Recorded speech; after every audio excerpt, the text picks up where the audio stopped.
El comandante Htik era conocido en 8 sistemas estelares como el mejor mercenario que el dinero podía comprar. Era alto, medía 3 metros y su cuerpo estaba cubierto de gruesas placas de armadura que le habían salvado la vida incontables veces. Los Tari, su especie, eran guerreros natos. Poseían garras afiladas, piernas poderosas y ojos capaces de ver en la oscuridad casi total. Durante 20 años, Htik jamás había fallado un contrato.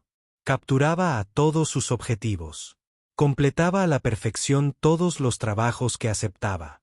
El sindicato Vidian le propuso lo que parecía un trabajo sencillo: capturar una nave de investigación humana llamada Meridian. La nave llevaba a bordo a 12 científicos que estudiaban coloridas nubes de gas en el espacio profundo. Los humanos eran nuevos en la galaxia, pues se habían unido a la comunidad más grande hacía apenas 50 años. La mayoría de los alienígenas los consideraban débiles y frágiles. No tenían garras, ni piel gruesa, ni veneno, ni armas naturales. Parecían inofensivos. Htik reunió a su mejor equipo para la misión. Estaba Krix, un alienígena con aspecto de lagarto que jamás fallaba un tiro con su rifle. Estaba Vaugen, una enorme criatura de cristal viviente capaz de derribar muros. Y estaba Liz, un ser que podía volverse invisible y atravesar objetos sólidos. Juntos, eran imparables. Encontraron la Meridian cerca de un cúmulo de estrellas jóvenes. La nave de Yotik, la Talon Sech, disparó un tiro certero que inutilizó los motores de la nave humana sin destruirla. La Meridian flotaba a la deriva en el espacio, incapaz de moverse o huir. Yotik sonrió tras su casco. Esto acabaría pronto. Su equipo abordó la nave humana por la esclusa. Avanzaron por los estrechos pasillos con las armas listas. Los humanos que encontraron no opusieron resistencia. Parecían asustados, levantando las manos en señal de rendición. Uno a uno, la tripulación de Yotik los reunió y los condujo hacia la bodega de carga. Los humanos se fueron en silencio, haciendo preguntas, pero sin resistirse. Yotik contó a los prisioneros. 11 humanos se encontraban en la bodega de carga, pero su escáner mostraba 12 signos vitales en la nave. Faltaba uno. Su computadora le indicó que el último humano estaba en la enfermería, cerca de la popa. Asintió a Krix y fueron a investigar. La puerta de la enfermería estaba abierta. Dentro, encontraron a un joven humano sentado en el suelo. Sostenía en brazos a una mujer mayor. La mujer estaba muerta. Un fragmento de metal del casco dañado la había alcanzado cuando el disparo de Yotik impactó la nave. La placa del joven decía Luis Luis. No levantó la vista al entrar. Le temblaban los hombros, pero no emitió ningún sonido. Krix se adelantó para agarrarlo, pero Yotik levantó la mano para detenerlo. Algo no andaba bien. Años de experiencia en combate le habían enseñado a Htik a confiar en sus instintos cuando le advertían del peligro. Había luchado junto a humanos una vez, durante una pequeña guerra en los confines de la galaxia. Después de esa batalla, un viejo guerrero de otra especie le había dicho algo extraño. El guerrero le había dicho que nunca hiciera llorar a un humano, porque algo terrible sucedía después de que las lágrimas cesaran. Htik se había reído en aquel momento, pensando que era solo una tontería. Ahora, al ver al joven humano en silencio, Htik recordó esas palabras. Le dijo a Krix que tuviera cuidado. Ayudaron a Luis a levantarse lentamente. El joven echó una última mirada a la mujer muerta y luego se dejó llevar. Su rostro estaba inexpresivo. Tenía los ojos secos, pero muy rojos. Caminaba como si estuviera soñando. Al regresar a la bodega de carga, Htik notó algo extraño. Los demás humanos dejaron de hablar al ver a Luis. No se apresuraron a consolarlo ni a preguntarle si estaba bien. En cambio, retrocedieron un poco, creando espacio a su alrededor. Sus rostros mostraban una expresión que Htik no alcanzaba a comprender. No era miedo exactamente. Era más bien como si esperaran que algo sucediera. Uno de los humanos mayores, un hombre de cabello gris y ojos cansados, observaba a Luis con atención. Su rostro reflejaba preocupación, pero también algo más. Algo que parecía más bien preocupación por Hick y su tripulación que por Luis. Hick apartó ese pensamiento. Ordenó a su equipo que asegurara a todos los prisioneros y se preparara para el viaje de regreso al espacio Vidian. El trayecto duraría 6 días. Luego entregarían a los humanos, cobrarían su pago y pasarían al siguiente trabajo. Sencillo y limpio, como siempre. Pero al salir de la bodega de carga, Hick miró hacia atrás una vez más. Luis estaba sentado solo contra la pared, apartado de los demás. Miraba al vacío, su pecho apenas se movía al respirar y sus manos, que antes temblaban, ahora estaban completamente quietas. Hick había capturado a cientos de prisioneros de docenas de especies diferentes. Sabía cómo reaccionaba la gente al ser capturada. Lloraban, suplicaban, se enfadaban o aceptaban su destino. Pero Luis no hacía nada de eso. Simplemente estaba sentado allí, cada vez más silencioso e inmóvil con el paso de los minutos. El comandante del Talons Edge regresó a su puente e intentó ignorar la inquietud que sentía. Se dijo a sí mismo que estaba siendo imprudente. Los humanos eran físicamente débiles. No tenían poderes especiales. Probablemente este joven estaba en estado de shock por haber presenciado una muerte. Pronto lloraría, gritaría y se enfurecería, y luego se calmaría. Así era como las criaturas emocionales afrontaban la pérdida. Pero en lo más profundo de su mente, Yotik no podía borrar de su cabeza el recuerdo de la advertencia de aquel viejo guerrero. Y no podía olvidar la mirada de los demás humanos al ver a Luis. Lo miraron como si fuera una bomba a punto de estallar, como si fuera peligroso. Yotik revisó las cámaras de seguridad por última vez antes de iniciar el salto al hiperespacio. En la pantalla, Luis seguía sentado en la misma posición, inmóvil, apenas respirando. Los demás humanos mantenían la distancia. Y bajo la fría luz de la bodega de carga, el joven parecía menos un prisionero y más un depredador, esperando el momento oportuno para atacar. La nave saltó al hiperespacio, llevándolos a todos hacia un futuro incierto. Yotik aún no lo sabía, pero acababa de cometer el mayor error de su larga carrera. Había capturado a un humano al que no se le había dado la oportunidad de llorar, y estaba a punto de descubrir por qué eso había sido lo más peligroso que podía haber hecho. Los 2 primeros días del viaje transcurrieron sin incidentes. Los prisioneros humanos permanecieron en la bodega de carga, vigilados por cámaras y ametralladoras instaladas en el techo. Barreras de energía los mantenían a salvo dentro. La tripulación de Hick se turnaba para custodiarlos, cambiando de turno cada 8 horas. Todo parecía normal y bajo control. Luis estaba sentado solo en un rincón.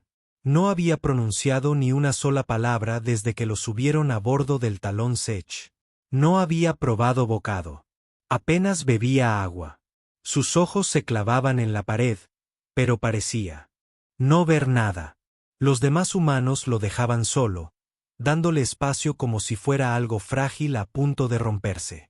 Al segundo día, uno de los científicos humanos pidió hablar con el comandante Hick. El hombre se llamaba Peter Chen y era el líder del equipo de investigación.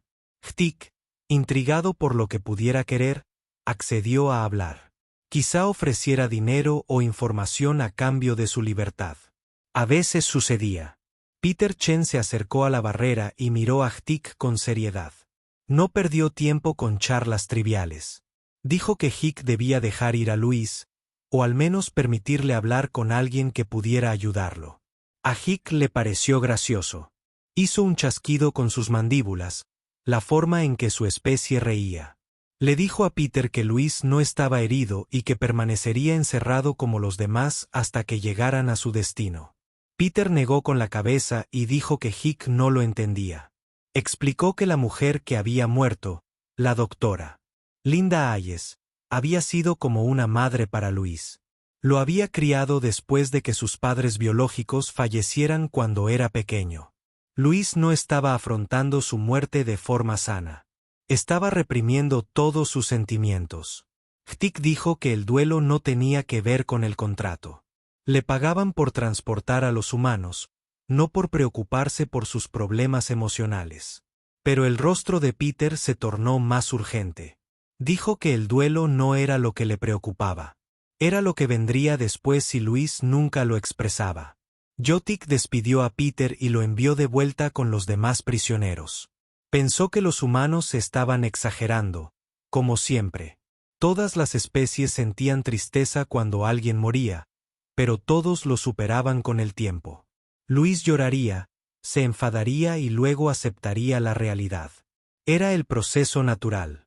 Pero Luis no lloró. No se enfadó.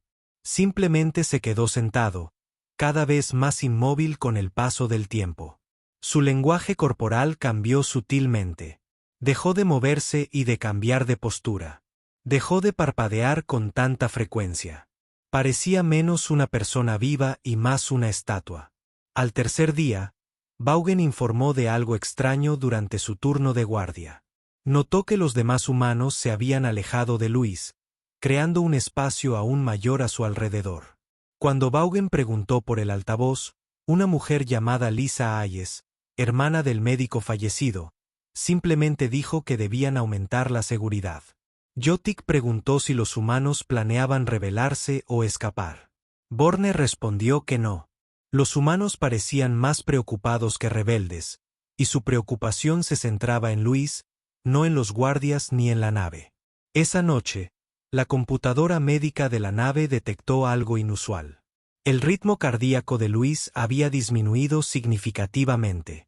No estaba enfermo ni herido. Su corazón simplemente latía más despacio debido a su extrema calma. Pero su actividad cerebral mostraba un patrón extraño. La IA médica lo marcó como anormal. Su cerebro estaba muy alerta y consciente de todo a su alrededor, pero la parte que procesaba las emociones casi se había apagado por completo. La computadora no reconoció la condición. No figuraba en ninguna base de datos médica de ninguna especie conocida. La IA sugirió monitorear a Luis de cerca, pero no pudo explicar lo que le sucedía. Al cuarto día, Luis se puso de pie. Era la primera vez que se movía de su rincón en casi 4 días. Caminó lentamente hacia la barrera de energía y miró directamente a una de las cámaras de seguridad. Sus ojos eran diferentes ahora. Estaban claros y enfocados de una manera que incomodó a Hik al verlos en el monitor. Luis habló por primera vez desde que abordó el Talón Sech. Su voz era tranquila y serena, sin ninguna emoción. Dijo que necesitaba ver al comandante Jotik. Algo en el tono de Jotik hizo que los instintos de Hike se activaran como sirenas de alarma. Decidió ir él mismo a la bodega de carga para ver qué quería el humano. Jotik se mantuvo al otro lado de la barrera de energía y miró a Luis. Le preguntó qué quería el humano. Luis ladeó ligeramente la cabeza, como si estuviera estudiando un rompecabezas interesante. Entonces dijo algo que heló la sangre de Jotik. Luis dijo que quería que Hik supiera que les había advertido. Jotik preguntó a qué se refería. La voz de Luis permaneció completamente tranquila mientras explicaba que aún no había llorado por la doctora Hayes. Y ahora decía que no iba a llorar en absoluto. Antes de que Hik pudiera preguntar qué significaba eso, las sirenas de alarma comenzaron a sonar por toda la nave. Las luces parpadearon y se atenuaron. Se encendieron las luces rojas de emergencia. La tripulación de Htik comenzó a gritar por el sistema de comunicación, preguntando qué sucedía. Htik volvió a mirar a Luis. El joven humano sonreía. No era una sonrisa feliz ni amistosa. Era la clase de sonrisa que esbozan los depredadores cuando están a punto de atrapar a su presa. Era segura, fría y completamente aterradora. Htik se había enfrentado a soldados enemigos, piratas y monstruos de una docena de mundos distintos. Había visto muerte, violencia y horror, pero jamás había visto nada tan espantoso como esa sonrisa en el rostro de un humano. El comandante comprendió con una certeza repentina y aplastante que Peter Chen había intentado advertirle sobre algo muy real, algo peligroso. Y ahora era demasiado tarde para detener lo que estaba a punto de suceder. Luis no había llorado. Había obviado el dolor y la tristeza, pasando directamente a otra cosa. Algo que los demás humanos habían reconocido y temido. Algo que los hizo retroceder y advertir a sus captores que tuvieran cuidado. Ftik tomó su arma y corrió hacia el origen de las alarmas. Su tripulación gritaba sobre una brecha en la cubierta inferior, pero eso era imposible. Todos los prisioneros seguían en la bodega de carga. Podía verlos en las cámaras de seguridad, pero con creciente horror se dio cuenta de que las cámaras de la bodega de carga habían experimentado un breve momento de estática hacía unos 30 segundos. Un parpadeo, apenas perceptible, y cuando la imagen regresó, los 12 humanos estaban allí. ¿Pero eran realmente humanos? ¿O alguien se había movido durante ese instante de oscuridad? Hick revisó los escáneres de signos vitales. 12 humanos en la bodega de carga. Pero un momento. No. 11 humanos en la bodega de carga y un signo vital humano moviéndose rápidamente por los conductos de mantenimiento hacia las cubiertas inferiores. Luis había escapado, y de alguna manera, de forma imposible, el joven científico humano se había convertido en un cazador. Lo más peligroso era que Yotik aún no comprendía que había cambiado. Ignoraba que los humanos tuvieran una respuesta especial ante un trauma extremo. Ignoraba el estado de frialdad en el que algunos humanos podían entrar al reprimir por completo sus emociones. Ignoraba que la persona que se movía por su nave ya no era Luis. Era algo más frío, algo que no se detendría hasta lograr su objetivo. Y Hick estaba a punto de recibir una lección muy dolorosa sobre lo que los humanos eran realmente capaces de hacer cuando se les llevaba al límite. Krix fue el primero en buscar al prisionero fugado. El francotirador reptiliano descendió al nivel de mantenimiento con su rifle listo y sus sensores térmicos activados. Estaba confiado. Después de todo, ¿qué podía hacer un humano contra un guerrero entrenado como él? Los humanos eran débiles y lentos. Se rompían fácilmente. El pasillo de la cubierta inferior estaba oscuro, salvo por las luces rojas de emergencia que parpadeaban lentamente. Los sensores de Krix indicaban que la temperatura era normal. Su detector de movimiento no detectaba nada, pero sus instintos de combate le decían que algo andaba mal. El aire se sentía diferente. Avanzó con cautela, revisando cada esquina y puerta. Las paredes parecían moverse entre las sombras. Krix se giró, levantando su arma, pero no vio nada. Entonces se dio cuenta de su error. Lo que había creído que eran sombras en las paredes era en realidad Luis, pegado a la superficie en un hueco de mantenimiento que debería haber sido demasiado poco profundo para ocultar a un humano adulto. Pero Luis, de alguna manera, había comprimido su cuerpo en el minúsculo espacio, volviéndose casi invisible. Antes de que Krix pudiera disparar, Luis se movió. Era rápido, mucho más rápido de lo que cualquier humano debería ser. Había arrancado una tubería de la pared y ahora la usaba como arma. Pero no la blandía sin ton ni son. Golpeó con precisión milimétrica puntos específicos del cuerpo de Krix. Lugares donde se concentraban los nervios. Lugares que ni siquiera Krix sabía que eran vulnerables. La tubería golpeó el cuello de Krix, luego su columna vertebral, y después detrás de la rodilla. Cada golpe fue calculado y preciso. En 3 segundos, Krix se desplomó al suelo. No estaba muerto. Ni siquiera estaba gravemente herido. Pero todo su sistema nervioso quedó temporalmente paralizado. No podía moverse ni hablar. Solo pudo observar cómo Luis, con calma, tomaba su rifle y su dispositivo de comunicación y desaparecía entre las sombras. En el puente, Hick miraba las imágenes de seguridad con incredulidad. Las rebobinó y volvió a verlas. El ataque había durado menos de 5 segundos de principio a fin. Uno de sus mejores guerreros había sido abatido por un humano desarmado que solo usó un trozo de tubería. Liz, la cambiadora de fase, se agitó visiblemente. Dijo, «Esto no tiene sentido». Los humanos no tienen ese tipo de entrenamiento ni conocimientos. Son científicos, no soldados. ¿Cómo sabía Luis exactamente dónde golpear los nervios para causar parálisis? Vaughan sugirió que tal vez habían subestimado a los humanos. Tal vez Luis tenía entrenamiento militar. Jotik abrió el expediente de Luis en la computadora. El joven tenía 26 años. Se había graduado de una universidad humana con títulos avanzados en física y astronomía.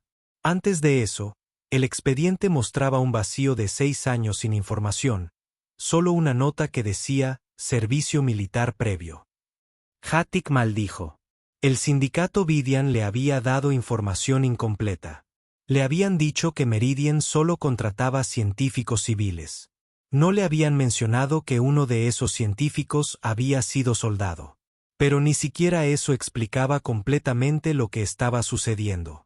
Saber luchar era una cosa, pero Luis hacía algo más que eso. Los estaba cazando. El segundo encuentro tuvo lugar en un pasillo cerca de la armería. Liz patrullaba cuando vio a Luis delante de ella. Inmediatamente se desintegró, su cuerpo volviéndose intangible para que las balas y las armas la atravesaran. Era la defensa definitiva de su especie. Nada podía dañarla cuando estaba fuera de fase con la realidad normal. Pero Luis no atacó. Simplemente se quedó allí, observando el tenue brillo en el aire donde Liz existía entre dimensiones. Entonces sacó un pequeño dispositivo que había construido con piezas de repuesto. Parecía una granada aturdidora, pero modificada con componentes del sistema eléctrico de la nave. La lanzó contra el brillo. El dispositivo explotó con un pulso de energía electromagnética. Place gritó al interrumpirse su estado de fase, obligándola a recuperar su forma sólida. La descarga fue tan intensa que se desplomó al instante. Antes de que pudiera desintegrarse de nuevo, Luis ya había agarrado sus armas y la había encerrado en un almacén. Jotik se dio cuenta, con creciente horror, de que Luis no luchaba al azar. Estaba estudiando a cada miembro de la tripulación y explotando sus debilidades específicas. Los había estudiado durante los 4 días que permaneció en silencio en la bodega de carga. Los había observado a través de las cámaras, escuchado sus conversaciones y deducido el funcionamiento de la biología de cada especie. La voz de Luis resonó en el sistema de comunicación de la nave.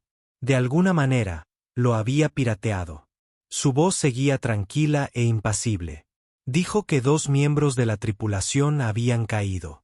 Prometió que no mataría a nadie. Solo necesitaba que el comandante Haik comprendiera algo importante. Haik activó su comunicador y exigió saber qué quería Luis. La respuesta del humano fue silenciosa pero clara. Dijo que Haik le había hecho recordar quién era antes de convertirse en científico. Y que recordar era peor que la muerte. Ahora solo quedaban Vaughan y Haik. Vaughan era el miembro más grande y fuerte de la tripulación. Su cuerpo cristalino podía resistir cantidades increíbles de daño. Había sobrevivido a impactos directos de cañones de plasma. Había luchado en guerras contra ejércitos enteros. Un simple humano no podía derrotarlo. Vaughan se atrincheró en el puente, usando su enorme cuerpo para bloquear la única puerta. Tenía suficientes armas y munición para resistir un ataque durante días. Se sentía confiado. Que viniera el humano. Que intentara entrar. Pero Luis no atacó el puente directamente. En cambio, se dirigió a los controles ambientales y comenzó a ajustar la temperatura de la nave. Aumentó lentamente el calor en toda la nave. Vaughan tardó en darse cuenta porque el cambio era gradual, pero finalmente el puente comenzó a sentirse incómodamente cálido. Las especies cristalinas como Vaughan tenían una debilidad crítica. No podían regular bien su temperatura corporal. Cuando se calentaban demasiado, su estructura molecular se volvía inestable. Se debilitaban y se volvían lentos. Bohr se dio cuenta de lo que estaba sucediendo, pero ya era demasiado tarde para hacer algo al respecto. Intentó anular los controles de temperatura, pero Luis lo había bloqueado. La temperatura siguió subiendo. La visión de Bohr comenzó a nublarse. Sus movimientos se volvieron lentos. Sintió como sus fuerzas se agotaban. Entonces oyó un sonido sobre él. Levantó la vista y vio a Luis arrastrándose por un conducto de ventilación demasiado pequeño para un humano. Pero, de alguna manera, Luis había comprimido su cuerpo lo suficiente para pasar por el estrecho espacio. Luis se dejó caer al puente. Vaughan intentó luchar, pero sus brazos se movían como si estuvieran bajo el agua. Luis se esquivó fácilmente los torpes ataques y usó un disruptor neural que le había quitado a Liz para anular la conciencia de Vaughan. El enorme guerrero cristalino se desplomó hacia adelante y se estrelló contra el suelo como una estatua. Ahora Hick estaba completamente solo en su nave. Toda su tripulación había sido derrotada por un solo humano en menos de 6 horas. Parecía imposible. Era como una pesadilla. El comandante se movía por los pasillos con el arma lista, buscando cualquier rastro de Luis. Pero el humano era como un fantasma. Aparecía y desaparecía sin previo aviso. Parecía saber dónde estaba Hike en todo momento, pero Hike no podía rastrearlo. Finalmente, Hike recibió un mensaje. Luis le dijo que fuera a la bodega de carga. Dijo que ya no se escondía. Quería hablar cara a cara. Hike sospechaba que era una trampa, pero aún así fue. Necesitaba acabar con la situación antes de que empeorara. Al llegar a la bahía de carga, encontró a Luis frente a la barrera de energía donde los demás humanos seguían prisioneros. Luis había dejado todas sus armas. Simplemente se quedó allí, esperando, con las manos vacías y la expresión neutra. Hike se acercó con cautela, apuntando a Luis con su arma. Admitió que el humano lo había impresionado. Los humanos eran más peligrosos de lo que había creído. Pero Luis negó lentamente con la cabeza. Dijo que los humanos no eran peligrosos. Estaban desesperados, y había una gran diferencia entre ambas cosas. Hike no lo entendía. Preguntó cuál era la diferencia. La voz de Luis se suavizó y, por primera vez, se vislumbró una grieta en su coraza emocional. Un atisbo de dolor se abrió paso a través de la fría fachada. Luis le preguntó a Hike si alguna vez había perdido a alguien a quien realmente amara. No solo a un compañero soldado, sino a alguien que importara más que su propia vida. Alguien cuya muerte le hubiera dejado un vacío en el corazón que jamás podría llenarse. Hike se quedó muy quieto cuando Luis le hizo esa pregunta. ¿Alguna vez había perdido a alguien a quien realmente amara? La mente del comandante retrocedió 30 años, a las guerras de los cosechadores. Recordó a su compañero de camada, el hermano que había nacido junto a él y con quien había crecido compartiendo cada experiencia. Habían entrenado juntos, luchado juntos y soñado con convertirse en guerreros legendarios. Entonces llegaron los cosechadores y su compañero murió protegiendo una colonia de civiles. Yotik lo había presenciado, sin poder llegar a tiempo. El dolor había sido insoportable al principio, pero con los años se había desvanecido en una leve molestia. El recuerdo permanecía, pero la agudeza del duelo se había atenuado con el tiempo. Yotik bajó ligeramente su arma. Le dijo a Luis que sí, que había perdido a alguien importante. Comprendía ese tipo de dolor. Luis asintió lentamente y sus ojos se humedecieron con lágrimas que se negó a derramar. Dijo que si Yotik comprendía ese dolor, entonces debería comprender lo que Luis sentía en ese momento. La doctora Linda Hayes no solo había sido la maestra o mentora de Luis. Ella lo encontró cuando tenía 18 años, destrozado y perdido tras dejar el ejército. Lo habían entrenado para ser un arma, para matar con eficiencia y sin dudarlo. Era bueno en eso, demasiado bueno. Casi lo deshumanizó. Linda le mostró un camino diferente. Le enseñó que su mente podía construir en lugar de destruir. Lo ayudó a entrar en la universidad. Lo animó cuando tenía dificultades con los estudios. Se convirtió en la madre que había perdido de niño. Le dio la esperanza de que podía ser más que un simple soldado. Y Hatik se la arrebató. Cuando su nave disparó ese tiro, cuando ese fragmento de metal atravesó el casco, mató a más que una persona. Mató la esperanza de Luis. Mató el futuro que había estado construyendo. Mató la mejor versión de sí mismo en la que se había estado convirtiendo. La voz de Luis se quebró de nuevo al explicar esto. Dijo que la doctora Hayes no era solo un daño colateral ni una baja aceptable. Era una persona real que importaba.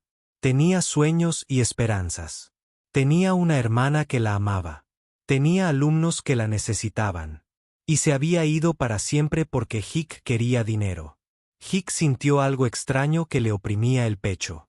¿Era culpa o vergüenza? Nunca se había sentido mal por las bajas que causaba su trabajo. Era parte del oficio. La gente moría en los conflictos. Era la ley de la naturaleza. Pero estando allí, escuchando a Luis describir lo que la doctora Hayes había significado para él, Hick ya no podía ignorarlo tan fácilmente. Le preguntó a Luis qué quería. ¿Qué sentido tenía todo esto? Luis había derrotado a su tripulación y tomado el control de la nave, pero no podía regresar solo al espacio humano. No podía navegar por territorio hostil. Lo único que había logrado era asegurarse de que todos estuvieran atrapados allí. Luis dijo que lo sabía. No le importaba escapar ni volver a casa. Solo le importaba que Hick entendiera algo. Quería que el comandante recordara este momento. La próxima vez que Hick aceptara un contrato, la próxima vez que apuntara con un arma a alguien, la próxima vez que abordara una nave llena de inocentes, Luis quería que recordara lo que había sucedido allí. Quería que Hatik recordara que cada objetivo tenía personas que lo amaban. Cada víctima era el mentor de alguien, el padre de alguien, el amigo de alguien. Y quería que Hick comprendiera la lección más importante de todas. Si hieres a un humano lo suficiente, si le arrebatas a alguien que ama, si le provocas un dolor tan profundo que no puede procesarlo normalmente, algo cambia en su interior. El dolor no desaparece. Se transforma en algo más frío y peligroso. Se convierte en una fuerza que no se detendrá hasta lograr su propósito. Luis dijo que los humanos lo llamaban de diferentes maneras. Algunos lo llamaban furia fría. Otros, concentración en la batalla. Los militares lo llamaban protocolo frío. Pero sin importar el nombre, el resultado era el mismo. Un humano incapaz de llorar se convertía en un humano incapaz de sentir miedo. Y un humano sin miedo era una de las cosas más peligrosas de la galaxia. Hick miró a los demás humanos tras la barrera de energía. Habían estado observando toda la conversación en silencio. Peter Chen dio un paso al frente y habló a través de la barrera. Confirmó todo lo que Luis había dicho. Explicó que los humanos habían evolucionado con un complejo sistema de respuesta al estrés. Ante un trauma, la mayoría lucharía, huiría o se paralizaría. Experimentarían un ciclo de emociones, procesando el dolor gradualmente hasta aceptarlo y seguir adelante.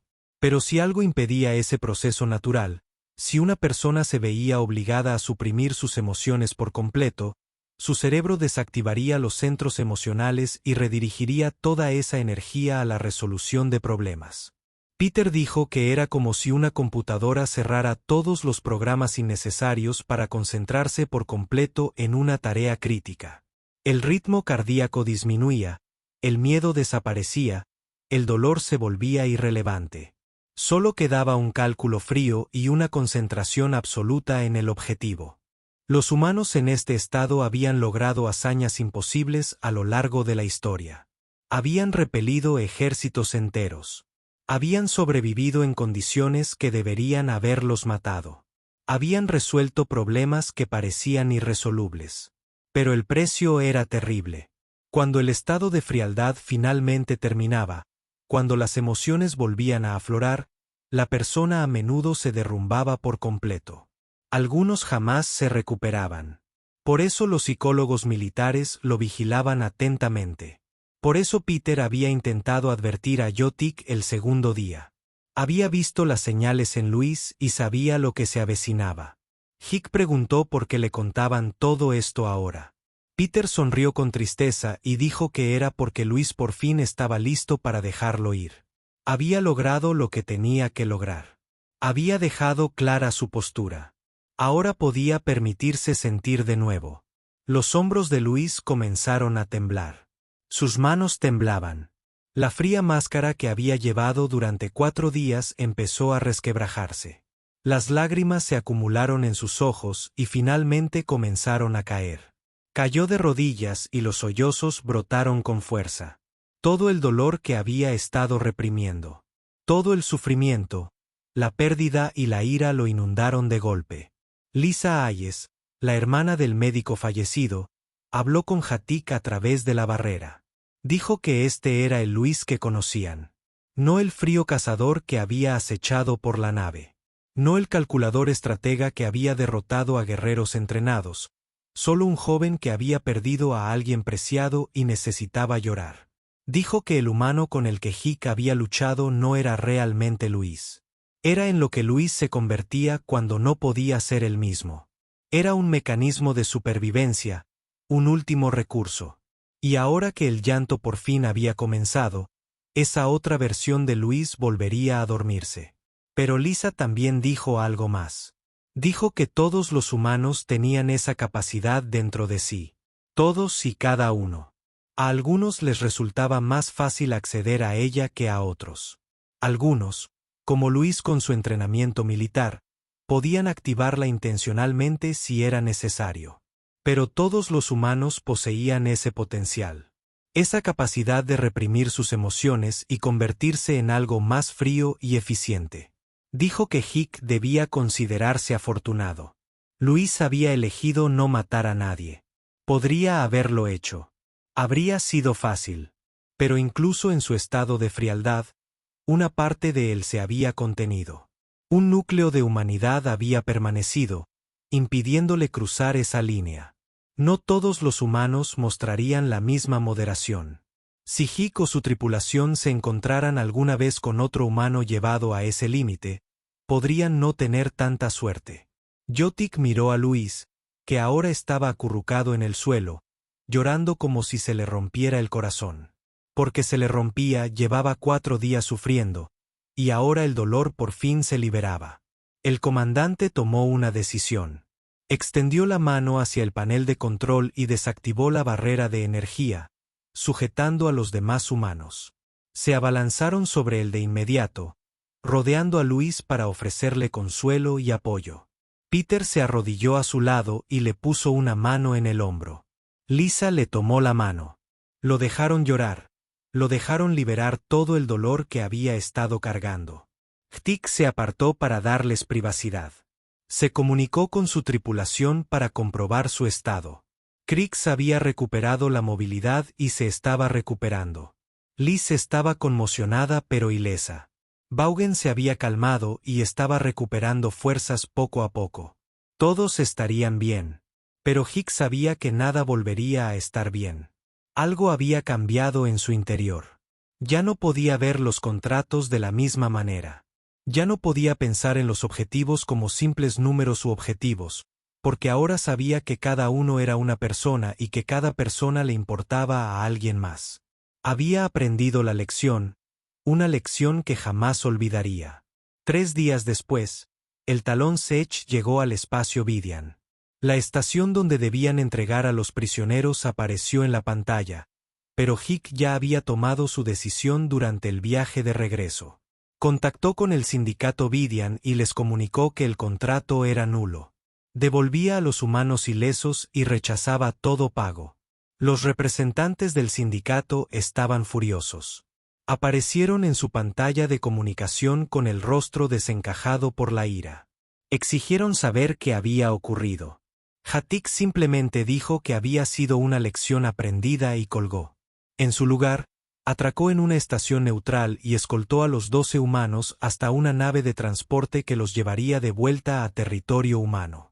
Antes de despedirse, Peter Chen estrechó la mano de Hick, como era costumbre humana.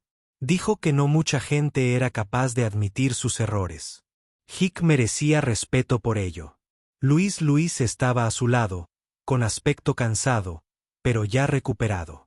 La fría mirada vacía había desaparecido de sus ojos. Parecía un joven normal, aunque con una profunda tristeza. Luis le dijo a Yotik que lamentaba haber lastimado a su tripulación. No había querido hacer esas cosas. Pero en ese estado de frialdad, no había sentido nada más que la necesidad de cumplir su objetivo. Ahora que sus emociones habían regresado, se sentía culpable por lo que había hecho. Yotik le dijo que no había necesidad de disculparse. Su tripulación se había recuperado y todos habían aprendido algo valioso. Los humanos se marcharon y Yotik regresó a su nave. Su tripulación se reunió en el puente, aún asimilando todo lo sucedido. Kree dijo que jamás volvería a ver a los humanos de la misma manera. Liz admitió que tenía pesadillas con el rostro tranquilo e inexpresivo de Luis. Vaughan dijo que había luchado en guerras menos aterradoras que esas 6 horas. Yotik les dijo que todos debían recordar esta experiencia. Debían compartirla con otros mercenarios y cazadores, porque la galaxia necesitaba comprender de que eran realmente capaces los humanos. La noticia se extendió rápidamente por las redes mercenarias. El gran comandante Getik había sido derrotado por un solo humano.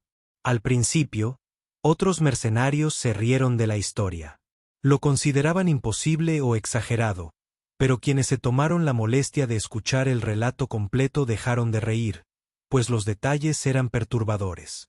Un científico humano, desarmado, había incapacitado sistemáticamente a 3 guerreros entrenados en menos de 6 horas.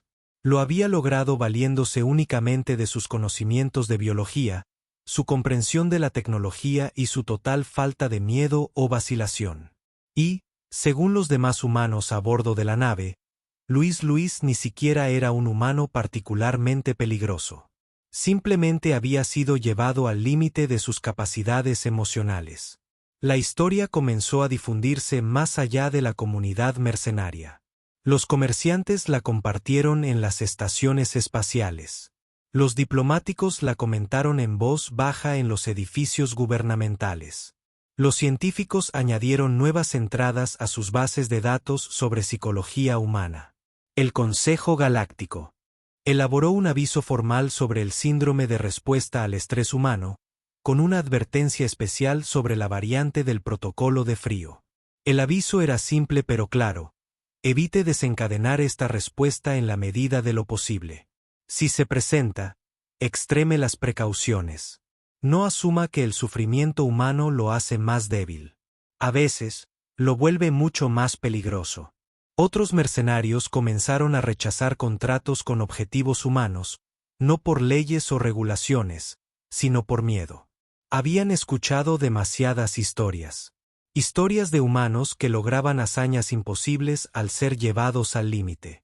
Historias de humanos imparables una vez fijado un objetivo. Historias de los monstruos que habitaban esos cuerpos suaves y aparentemente sanos.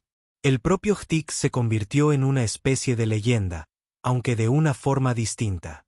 En lugar de ser conocido como el mejor cazador, pasó a ser conocido como el mercenario que alcanzó la sabiduría.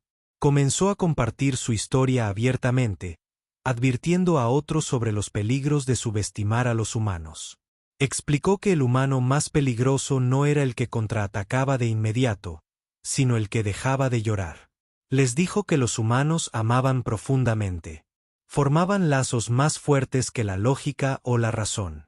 Y cuando esos lazos se rompían, cuando les arrebataban a un ser querido, los humanos podían transformarse en algo inexplicable, en criaturas de pura voluntad y determinación.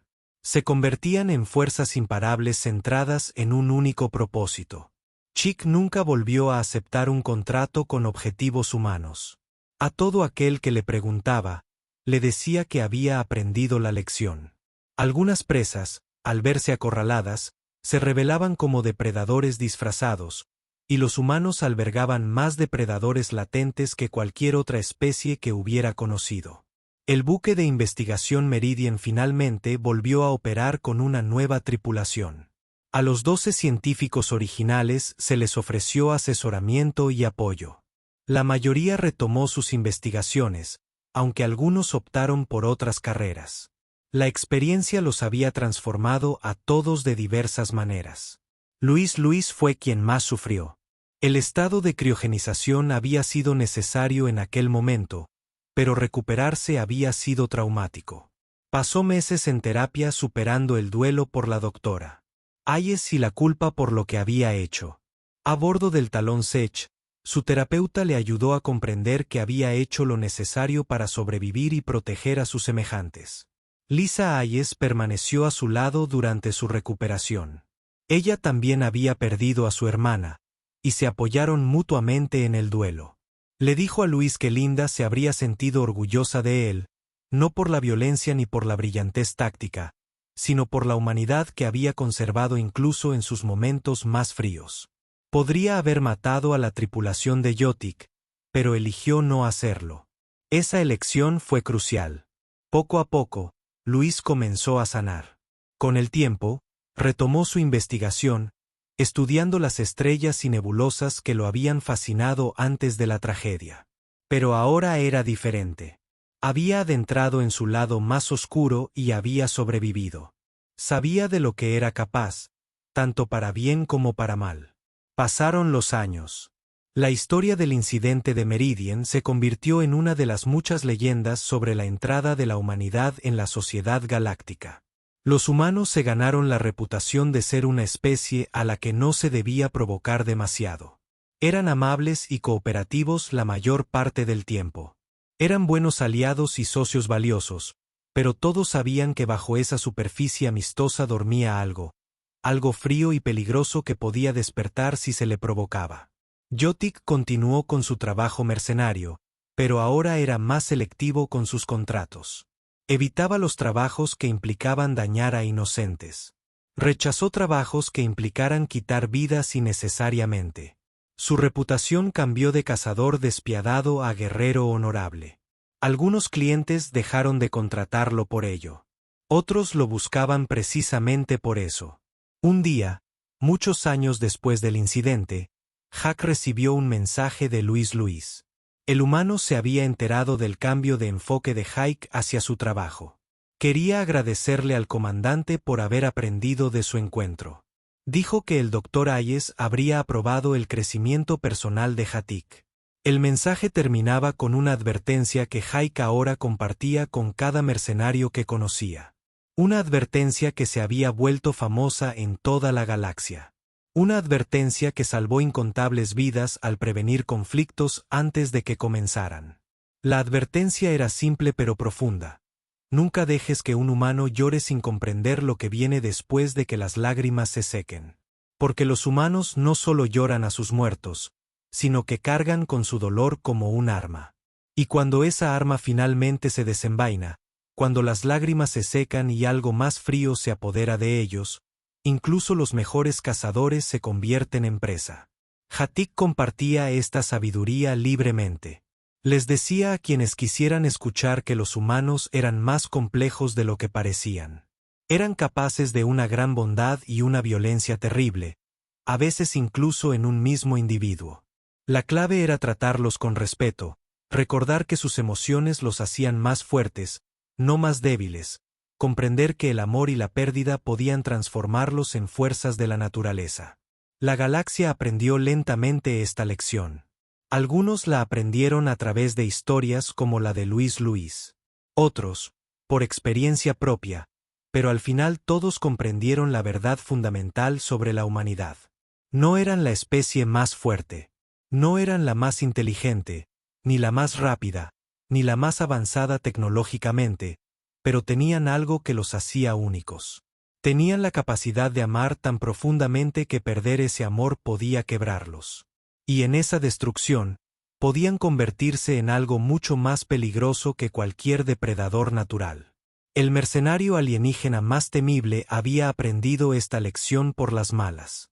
Y ahora dedicaba su vida a enseñar a otros, con la esperanza de evitar que cometieran el mismo error.